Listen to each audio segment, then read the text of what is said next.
kita akan membahas asal-usul nama Pati Jawa Tengah beserta cerita mistis di kota Pati. Menurut Babat Pati, ternyata Pati berawal dari kisah Kembang Joyo yang terinspirasi oleh segarnya minuman dawet.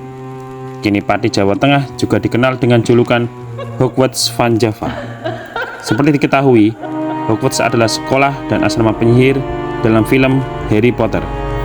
Jauh sebelum Pati Jawa Tengah mendapat julukan Hogwarts Van Java, serat kidungan yang ditulis Ki Ronggo Sutresno pada tahun 1929 juga menyebut makhluk halus paling ditakuti di tanah Jawa, salah satunya berasal dari Pati. Ada apa sebenarnya dengan Pati Jawa Tengah ini? Sebelum menelusuri kisah Pati Jawa Tengah dari sisi mistisnya, berikut sejarah asal-usul nama Pati Jawa Tengah menurut Babat Pati yang ditulis Sostro Sumanto dan Dibyo Sudiro pada tahun 1925. Sejarah nama Pati Jawa Tengah pada sumber yang ditulis untuk menelusuri sejarah Pati cukup terbatas. Salah satunya sumber rujukan para peneliti selama ini ialah Babat Pati. Babat Pati ditulis oleh Sostro Sumanto dan Dibyo Sudiro dalam aksara Jawa pada tahun 1925 dan diterbitkan oleh Mardi Mulya di Jogja.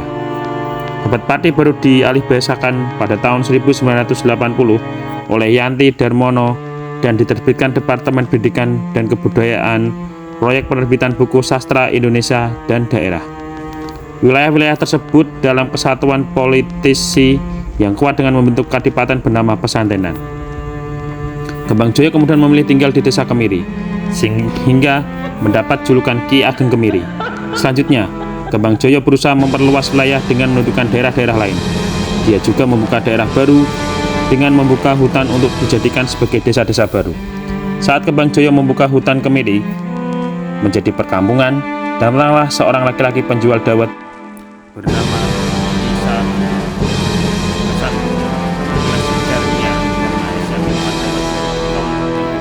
Hasan.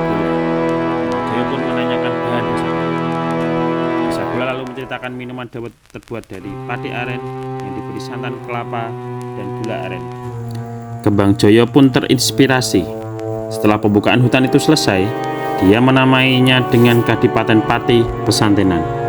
Inilah cikal bakal Kabupaten Pati yang mana Kembang Joyo sebagai founding fathers-nya. Kemudian, Pati merupakan nama sebuah kabupaten yang terletak di Provinsi Jawa Tengah. Luas wilayah mencapai 1.500,68 km persegi yang terbagi menjadi 21 kecamatan, 401 desa, dan 5 kelurahan.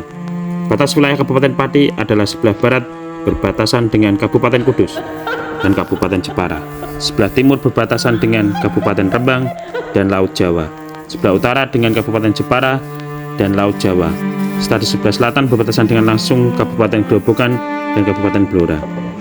Memiliki wilayah yang cukup luas dan berbatasan dengan beberapa wilayah kabupaten yang besar, membuat Pati punya sejarah menarik untuk dibahas, terutama mengenai asal-usul sejarah berdirinya kabupaten tersebut. Kota Pati pada zaman dahulu kala adalah sebuah kerajaan sendiri yang saat itu menjadi daerah kekuasaan Majapahit yang kemudian diambil alih oleh Mataram. Di pantai utara Jawa Tengah di dekat Gunung Muria yang pada bagian timur muncul penguasa lokal yang mengangkat dirinya sebagai adipati. Wilayah kekuasaannya itu disebut Kadipaten. Terdapat dua penguasa lokal di wilayah tersebut, yaitu satu penguasa Kadipaten Parang Garuda dan penguasa Kadipaten Carang Soka. Kadipaten Parang Garuda, adipatinya bernama Yudapati. Wilayah kekuasaannya terdiri dari Sungai Juwana ke selatan sampai Pegunungan Gamping utara berbatasan dengan wilayah Kabupaten Grobogan yang memiliki putra bernama Raden Jasari. Sedangkan penguasa Kadipaten Carang Soka, adipatinya bernama Puspa Kandung Jaya. Wilayah kekuasaannya meliputi utara Sungai Juwana sampai pantai utara Jawa Tengah bagian timur. Adipati Carang Soka memiliki seorang putri yang bernama Rara Rayung Wulan. Kedua kadipaten tersebut hidup rukun, damai, saling menghormati dan saling menghargai. Bahkan untuk melestarikan kerukunan dan memperkuat tali persaudaraan, kedua adipati itu sepakat untuk mengawinkan putra dan putrinya. Putusan Adipati Parang Garuda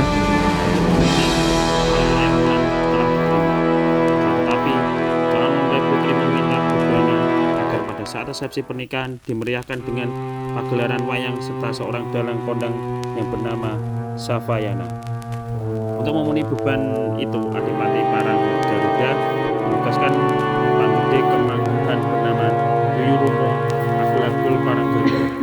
Sebelum melaksanakan tugas itu, lebih dulu Yuyurumpung berniat untuk melumpuhkan kewibawaan Kadipaten Carangsoka dengan menguasai 2 pusaka milik Raden Sukmayana di Majasemi.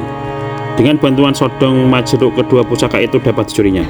Namun sebelum 2 pusaka diserahkan, pusaka tersebut dapat direbut kembali oleh Sodong Makerti dari Wedari. Bahkan dikisahkan bahwa Sodong Majeruk tewas dalam perkelahian dengan Sodong Makerti. Kemudian pusaka itu diserahkan kembali kepada Raden Sukmayana, sehingga usaha yang dilakukan Yuyurumpung untuk menguasai dan memiliki 2 pusaka itu pun gagal.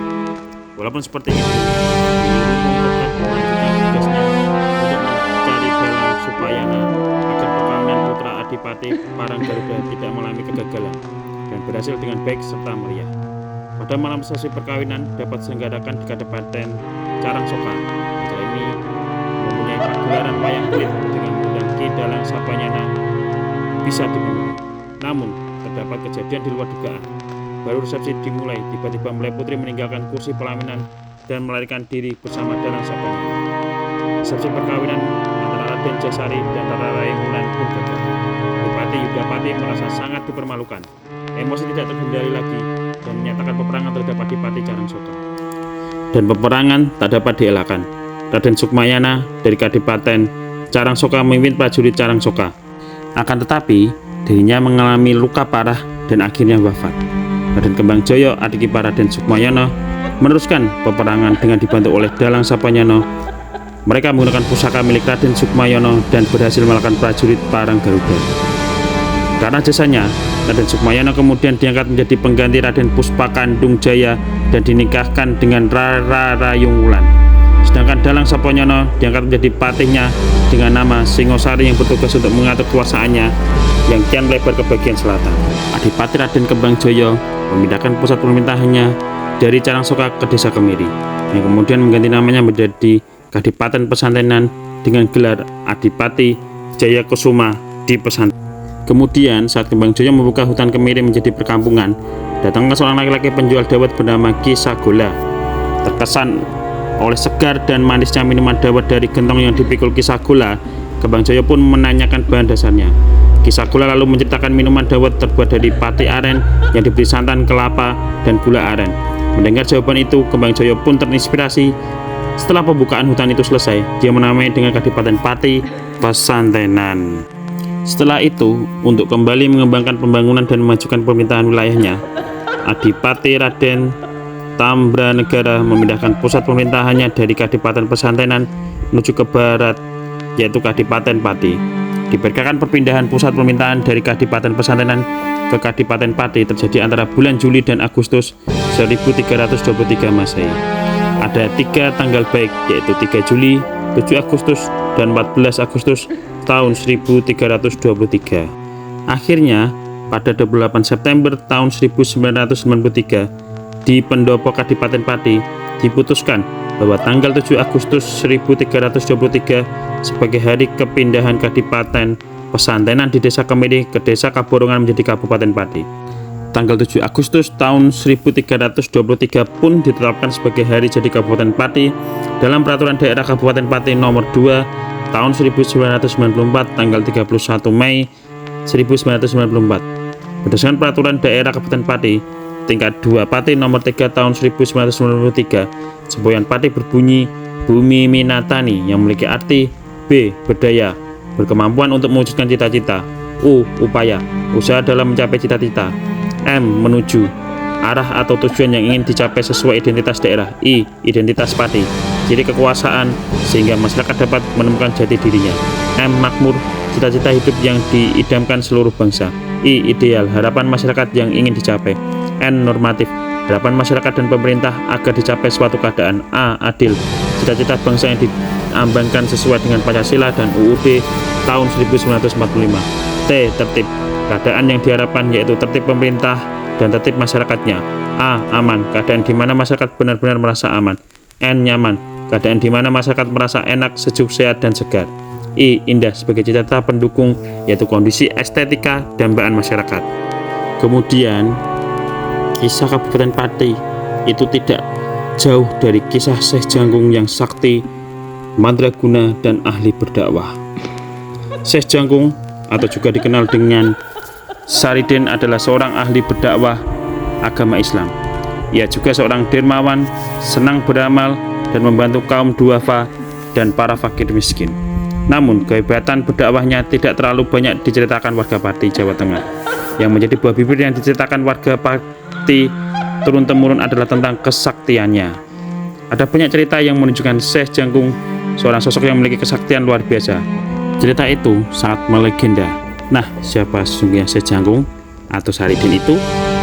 Dalam Babat Pati disebutkan bahwa Saridin adalah anak angkat Ki Ageng Kingiran yang ditemukan di pinggir sungai. Lalu Ki Ageng Kingiran, bayi tersebut diambil dan diberi nama Saridin. Ki Ageng Kingiran kala itu memang mendambakan anak lelaki, meskipun telah memiliki putri yang bernama Sumiem. Setelah dewasa, Sumiem diperistrikan oleh seorang laki-laki bernama Branjung, sedangkan Saridin dikawinkan dengan gadis bernama Sumirah. Seiring perjalanan waktu, Ki Ageng Kingiran orang tua angkat Saridin yang sudah tua berpesan, jika dirinya meninggal, maka pohon durian miliknya akan diwariskan kepada Saridin dan Branjung suami dari Sumiem. Ki Ageng Kingiran berpesan jika siang durian tersebut merupakan bagian Branjung, sedangkan kalau malam bagiannya Saridin. Artinya, kalau buah durian jatuh pada hari siang, maka itu menjadi rezeki Branjung, sedangkan kalau jatuh pada malam hari, maka rezekinya Saridin. Ternyata durian tadi, kalau siang tidak ada yang jatuh, sedangkan kalau malam banyak yang jatuh. Branjung mulai merasa iri hatinya, dan timbul dalam pikirannya ingin menyamar menjadi harimau untuk menakut-nakuti Saridin.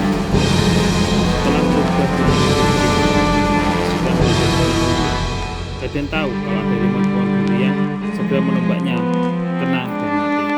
Oleh petinggi Pati, Saridin didakwa telah melakukan pembunuhan sehingga jadi dipenjara oleh penguasa Pati.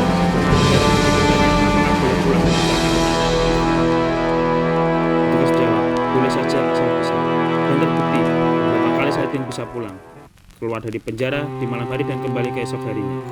Hal ini tentunya membuat penguasa Pati jengkel, lalu Saridin dikenai hukuman gantung. Tapi saat digantung, para petugas tidak mampu menarik talinya karena terlalu berat. Saridin menawarkan ikut membantu, dijawab oleh Adipati, boleh asal bisa. Dan karena izin itu, Saridin lepas dari talinya, lalu ikut menarik tali gantungan. Adipati semakin murka dan menyuruh membunuh Saridin saat itu juga. Lalu Saridin memutuskan untuk melarikan diri dan berguru pada Sunan Kudus. Di Sunan Kudus, Saridin terus-menerus menunjukkan kesaktiannya. Saat disuruh bersyahadat oleh Sunan Kudus, para santri lain memandang remeh pada Saridin. Apa mungkin dia bisa mengucapkan dengan benar? Tapi yang terjadi sungguh di luar dugaan semua orang. Saridin justru lari memanjat pohon kelapa yang sangat tinggi, dan tanpa ragu terjun dari atasnya. Sampai di tanah, dia tidak apa-apa. Semua pada heran pada apa yang terjadi. Sunan Kudus menjelaskan bahwa Saridin bukan cuma mengucapkan syahadat, tapi seluruh dirinya bersyahadat, menyerahkan seluruh keselamatan dirinya pada kekuasaan tertinggi. Kalau sekedar mengucapkan kalimat syahadat, anak kecil juga bisa. Namun Saridin masih tetap dilecehkan oleh para santri. Saat ada kegiatan mengisi bak air untuk wudhu, Saridin bukannya diberi ember, malah diberi keranjang. Tapi dengan keranjang itu pula, Saridin bisa mengisi penuh bak air. Karena Saridin seolah pamer kelebihan, sehingga dia akhirnya diusir Sunan Kudus, harus keluar dari tanah Kudus. Saridin lalu bertemu dengan Sunan Kalijaga, gurunya terdahulu. Kemudian Saridin diperintahkan untuk bertapa di lautan, dengan hanya dibekali 2 buah kelapa sebagai pelampung. Setelah berhari-hari bertapa di laut dan hanya terbawa ombak, akhirnya dia terdampar di salah satu kerajaan di Pulau Sumatera yang belum masuk dalam kekuasaan kerajaan Mataram. Raja tersebut menganggap remeh Sultan Agung. Saridin menyela omongan raja tersebut. Dia merasa terpanggil sebagai seorang yang sama-sama dari tanah Jawa. Dia mengaku sebagai hamba Mataram yang mau menguji kesaktian dengan sang raja. Aku bisa menghitung kekuatan pasukan kerajaan ini yang paduka gelar di alun-alun kerajaan, kata Saridin. Ribuan pasukan itu telah siap siaga untuk melawan Sultan Agung Mataram. Ya, coba kalau bisa kamu menghitung ribuan pasukanku dengan tepat, aku akan mengaku kalah sama kamu, Saridin. Lalu Saridin melesat dengan cepat ke atas, berlari dari ujung ke ujung tombak dan yang mengacung ke langit. Semua dihitung dengan cepat seperti kilat. Dia kemudian berada di hadapan raja dengan menebak jumlah pasukan yang berbaris. Raja itu pun tertunduk, bergetar dan ciut nyalinya menghadapi kesaktian Saridin. Seketika itu, raja takluk di hadapan Saridin. Namun dia tidak menerima sembah bakti. Saridin menyarankan untuk tunduk kepada Sultan Agung saja, sebab Saridin adalah salah satu hamba dari Mataram. Dengan demikian, raja tersebut tunduk takluk kepada Sultan Agung tanpa perlawanan sama sekali. Cerita kehebatan Saridin sampai di telinga Sultan Agung yang sedang galau karena warga di Alas Sorban sedang dalam masalah besar. Kala itu rakyat menjadi korban Ki Jati. Penguasa Alas Sorban sangat kejam dan banyak membunuh warga karena membuka ladang di daerah itu. Ki Jati sangat sakti, dia bisa merubah menjadi siluman ular yang sangat ganas. Ki Jati juga kerap menculik gadis-gadis muda di sekitar Alas Sorban untuk dijadikan tumbal agar dia tetap sakti. Sultan Agung lalu meminta tolong pada Saridin atau Syekh Jangkung untuk menumpasnya. Syekh Jangkung lalu mendatangi Ki Jati. Terjadilah pertarungan adu sakti antara Syekh Jangkung dengan Ki Jati. Ki Jati kalah dan Syekh Jangkung minta agar Ki Jati berjanji akan meninggalkan Alas Sorban. Meski kalah, Ki Jati masih menyimpan dendam atas jasanya menumpas penguasa Alas Sorban. Syekh Jangkung mendapat hadiah dari penguasa Mataram untuk mempersunting kakak perempuannya, Retno Jinoli. Inilah kesempatan bagi Ki Jati. Saat Syekh Jangkung melangsungkan pernikahannya, Ki Jati yang masih dendam raganya masuk ke dalam Retno Jinoli. Syekh Jangkung kini harus berhadapan dengan siluman ular Alas Sorban yang merasuk ke dalam jiwa diri Retno Jinoli. Dengan sungguh-sungguh Syekh Jangkung meruqyah calon istrinya. Istri Syekh Jangkung sembuh dan siluman ular yang masuk ke raga Retno Jinoli keluar. Syekh Jangkung marah hingga akhirnya dapat membunuh Ki Jati. Wanita terah keraton Mataram itu lalu menjadi istri sah Syekh Jangkung dan diboyong ke Miono. Ketika usia Syekh Jangkung mendekati senja, dia memilih hidup sebagai petani dan membuka perkampungan baru di kawasan Pati, Jawa Tengah. Begitulah cerita awal mula kota Pati ditemukan dan sejarah tentang Syekh Jangkung yang namanya terkenal sampai di pelosok Indonesia. Terima kasih yang sudah mendengarkan dan menonton. Semoga video ini bermanfaat. Sampai jumpa lagi di lain kesempatan. Tetap semangat dan sehat selalu.